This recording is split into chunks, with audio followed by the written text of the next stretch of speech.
बुद्ध कहते हैं कि वर्तमान में जियो, ना भूतकाल और ना ही भविष्य काल में रहो, केवल वर्तमान में जियो। जो जैसा है वैसा केवल वर्तमान में ही दिखाई दे सकता है। अगर हम भूतकाल में ही उलझे रहेंगे तो वर्तमान की चीज़ें साफ नज़र नहीं आएंगी, और अगर भविष्य में खोए रहेंगे तो वर्तमान में क्या हो रहा है इसे हम भली भांति नहीं समझ सकेंगे। लेकिन वर्तमान क्या है? अगर कोई आपसे पूछे कि वर्तमान में क्या चल रहा है तो आप उसे बता सकते हैं कि वर्तमान में क्या राजनीतिक स्थिति है, क्या आर्थिक स्थिति है, आप किस स्थिति में हैं, आप क्या कर रहे हैं, आपकी क्या प्लानिंग है, वर्तमान में क्या सस्ता और क्या महंगा है, कहाँ क्या घटना घटी है, वह घटना अच्छी है या बुरी है, यह सब कुछ वर्तमान में ही तो चल रहा है। आपकी जिंदगी में जो कुछ भी घट रहा है, क्या यह वर्तमान है? क्या यही आपका वर्तमान है? क्या बुद्ध इसी वर्तमान की बात करते हैं? वास्तव में आपकी लाइफ में जो कुछ भी चल रहा है वह वर्तमान नहीं है, और ना ही बुद्ध इस वर्तमान की बात करते हैं। वह बात करते हैं उस वर्तमान की जिसका एक क्षण बहुत ही छोटा होता है। जब तक आप उसे देखने की कोशिश करते हैं वह निकल जाता है और भूतकाल हो जाता है। इस वर्तमान के क्षण को पकड़ पाना इतना आसान नहीं है जितना कि आपके वर्तमान क्षण को पकड़ना। आपका वर्तमान एक वर्ष से, एक महीने से, एक दिन से या एक घंटे से शुरू हो सकता है, और उसे आप आसानी से देख भी सकते हैं। आप देख सकते हैं कि आज आप एक अच्छी कंपनी में काम कर रहे हैं, यह आपका वर्तमान है। अभी आप अपने घर में बैठे हैं और एक मूवी देख रहे हैं, यह आपका वर्तमान है।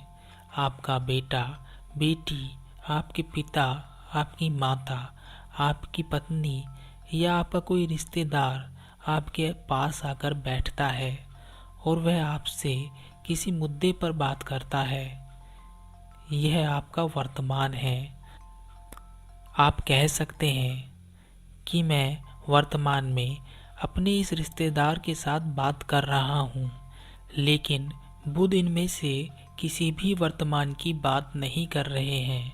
वह जिस वर्तमान की बात कर रहे हैं वह हम सभी की जिंदगी में आता है और निकल जाता है।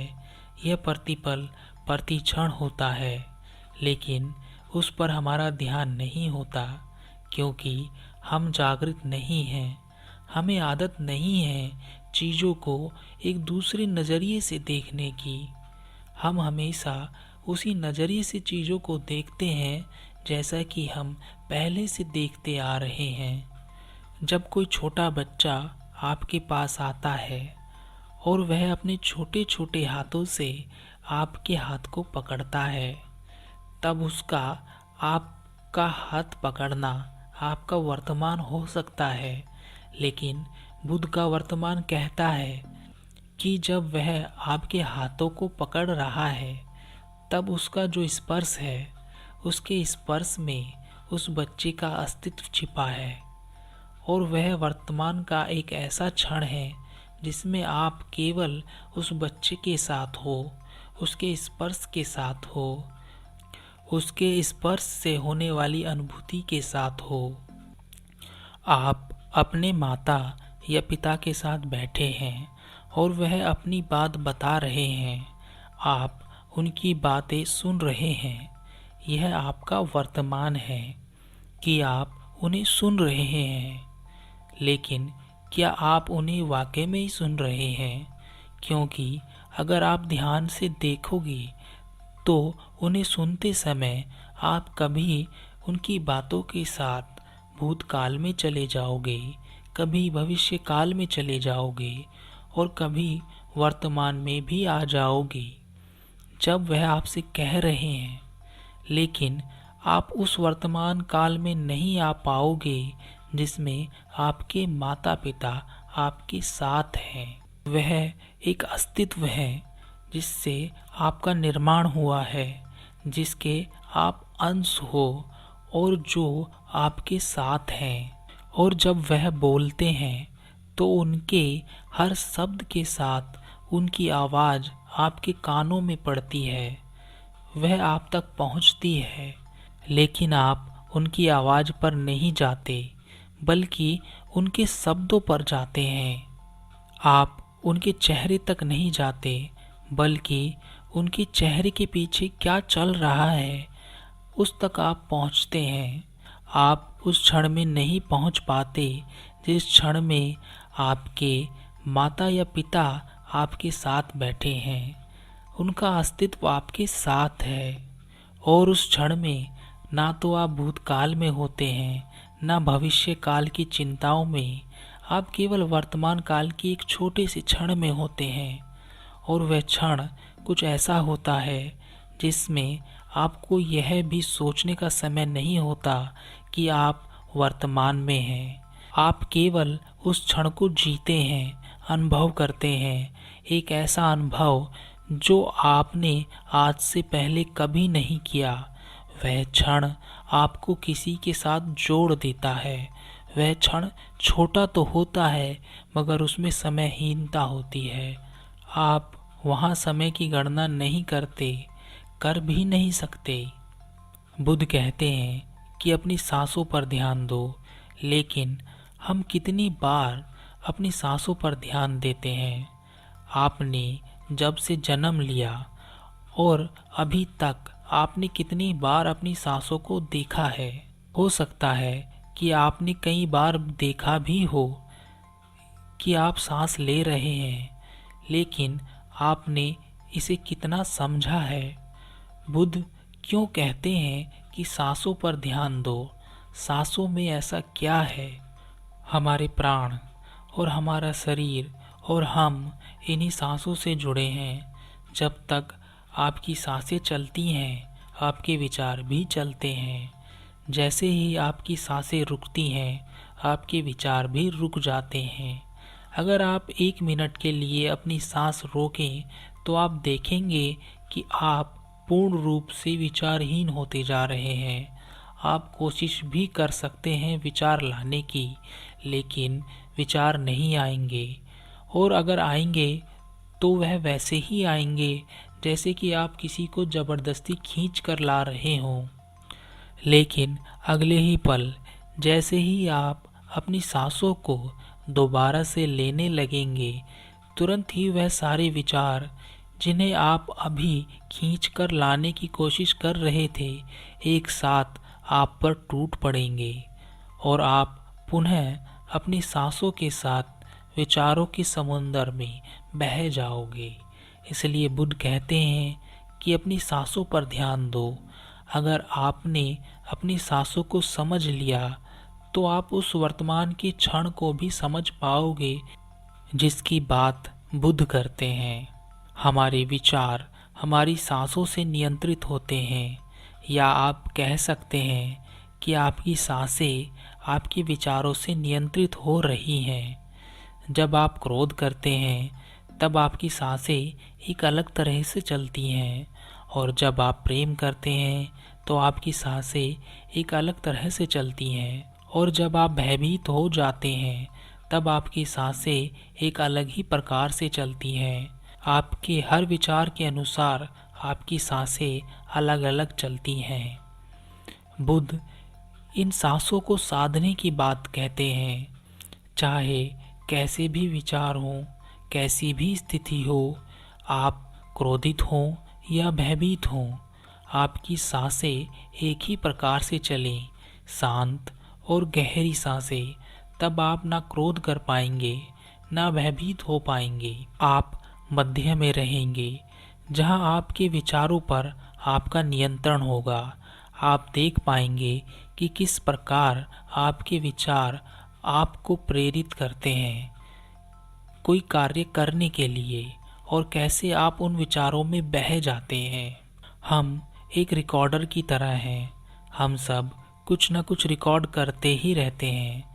इस रिकॉर्ड करने की क्षमता के कारण हम भूतकाल में ही घूमते रहते हैं। हमें किसी ने कुछ कहा, हमें बुरा लगा, हमने वह रिकॉर्ड कर लिया।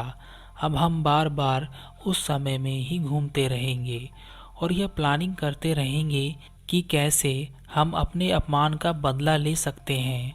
हो सकता है हम अपने अपमान का बदला भी ले लें, तब भी हम उस रिकॉर्डिंग को मिटाते नहीं हैं, बल्कि हमेशा उसे रिवाइंड करके देखते रहते हैं। और इसी कारण हम हमेशा भूतकाल में जीते हैं और यह भूतकाल हमें सीधे भविष्य काल की ओर ले जाता है। आज हमारा अपमान किसी ने किया तो भविष्य में हम उससे कैसे बदला लेंगे, इसकी प्लानिंग हम करते रहते हैं। और इस प्लानिंग में जो चीज़ बर्बाद होती है वह है आपका वर्तमान, जिस पर हमारा ध्यान ही नहीं है। अगर आप किसी बुजुर्ग से पूछेंगे कि उन्होंने बचपन से बुढ़ापे तक के सफ़र को कितना जिया, तब वह आपको बताएंगे कि उन्हें पता ही नहीं चला कि कब वह एक बच्चे से बुढ़ापे की तरफ आ गए। उनका समय इतनी तेजी से निकला कि वह समझ ही नहीं पाए। और ऐसा इसलिए होता है कि हम कभी उस समय में नहीं होते जिस समय में हम जी रहे होते हैं। हम कुछ समय पहले वाले समय में होते हैं या कुछ समय बाद आने वाले समय में होते हैं। इसलिए वह समय जिसमें हम जी सकते थे, समझ सकते थे, वह निकलता चला जाता है। इसलिए हम कहते हैं कि समय कैसे निकल गया हमें पता ही नहीं चला। और ऐसा इसलिए होता है क्योंकि हमारे अंदर भूतकाल जिंदा है। लेकिन क्या बिना भूतकाल के जीवन जिया जा सकता है? अगर आप विचार करोगे तो आप यह समझ पाओगे कि बिना भूतकाल के जीवन नहीं जिया जा सकता। क्योंकि अगर आपको यह ना पता हो कि भूतकाल में आप किससे मिले थे, कौन अच्छा व्यक्ति था, कौन बुरा व्यक्ति था, किसने आपके साथ अच्छा व्यवहार किया और किसने आपके साथ बुरा व्यवहार किया, आपके गुरु कौन थे, उन्होंने आपको क्या ज्ञान दिया, आपने भूतकाल में क्या क्या किया, बिना इन सब बातों के आप कैसे जीवन को जी सकते हैं? वर्तमान में जीने के लिए भूतकाल का होना आवश्यक है। अगर हम वर्तमान काल के क्षण को भी जान पाएंगे, उसमें भी जी पाएंगे, तो वह भी भूतकाल की वजह से ही होगा, क्योंकि इसकी जिज्ञासा भूतकाल में ही जागी थी। बुद्ध यह नहीं कहते कि भूतकाल को छोड़ दो या भविष्य पर ध्यान मत दो। वह कहते हैं कि वर्तमान में आप जो भी कर रहे हैं बस उसे संपूर्णता के साथ देख भर लो।